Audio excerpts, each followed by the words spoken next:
Bugün Abşeron rayon Ağsaqqallar Şurasının üzvlərinin və Xızı rayon Ağsaqqallar Şurasının sədri Fərrux müəllimin iştirakı ilə Xızı rayonunda şəhid Cəfərov Elməddinin məzarı ziyarət olunaraq ruhuna dualar oxunub.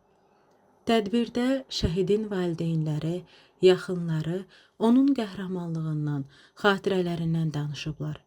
Tədbirdə çıxış edən Abşeron rayon Ağsaqqallar Şurasının sədri Məhərrəm İbadov, cənab prezidentimiz İlham Əliyevin və dövlətimizin şəhidlərimizə göstərdiyi diqqət və qayğıdan, onlara verilən dəyərdən danışıb.